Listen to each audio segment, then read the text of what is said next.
I'd like to introduce to you Samuel Matsikure, who's steering committee member of the Global Forum on MSM and HIV from Zimbabwe, and Krista Lauer, policy associate for the Global Forum.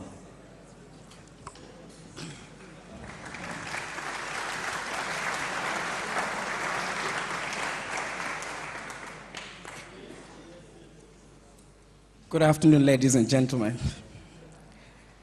It is such a privilege to be standing here today among courageous and most dedicated people that I know in fighting HIV and also fighting for sexual rights. It is also encouraging to hear such message from people that acknowledge our work.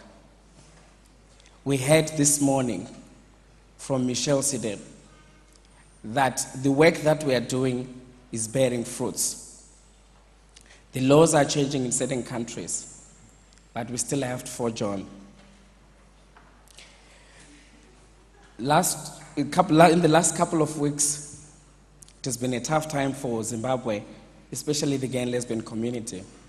Our offices were raided, we had to close down. The community was running scared. Part of that is that the organization is being charged for possession of pornographic materials. And these materials are the materials that we are trying to provide for MSM prevention. So we still have a lot of work to do, but with your support and the messages that keep coming, we are all encouraged. This is not only the acknowledgement for girls only, but it's for all of you who are here from Africa, Asia, Latin America, and the rest of the regions. There are other great people that are doing this work behind that probably are not here, but we also hear other people who are doing this great work that are here. And I'm humbled today to be standing in front of you and saying thank you for giving us this opportunity. And it's from you, the energy that we have each day comes from most of you.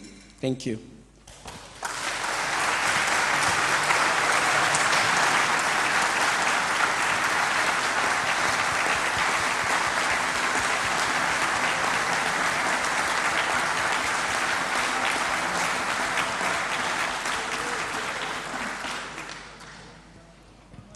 Thank you, Sam.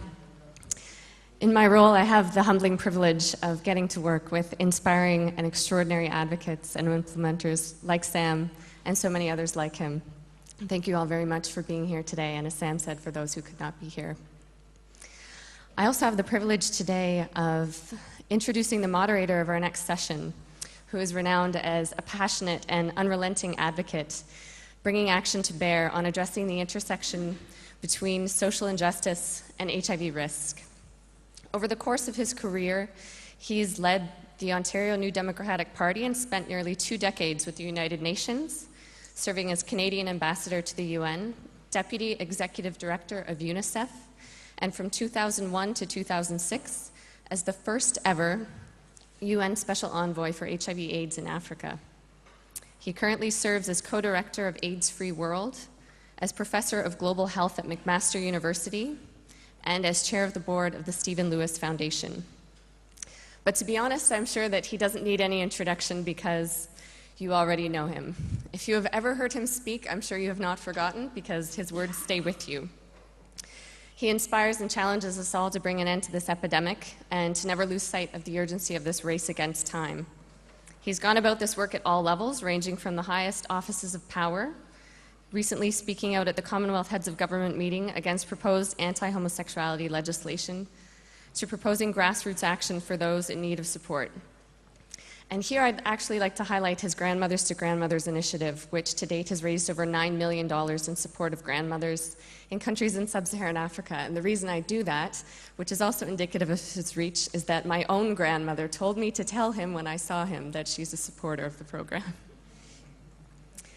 So,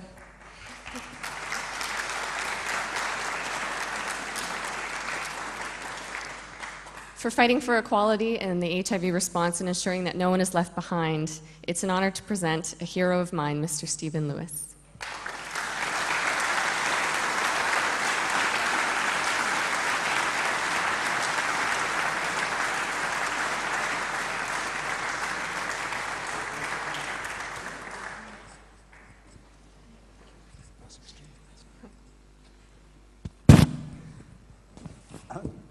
That was an entirely amiable and delicious and faintly hyperbolic an introduction, and I deeply appreciate it. I hate holding a microphone in one hand because I require both hands to gesticulate fulsomely in the course of my observations, so I refuse to be constrained by technology, and I'm assuming that I can speak with sufficient rhetorical strength to be heard even unto the farthest corners of the room.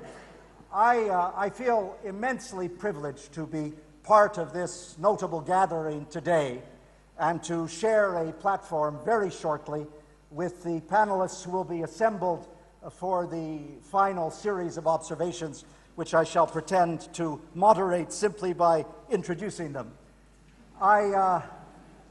I sat through this morning's session with, as many of you, an intense fascination, and recognized that many of the themes which I need not reconnoiter yet again were dealt with, whether it was levels of infection or lack of access or human rights or societal homophobia. I'm not going to drive those nails through the wall because they are well and truly understood by everyone in this audience. And I don't want for a moment to depreciate the inestimable difficulties of life which are faced by so many in the MSM movement.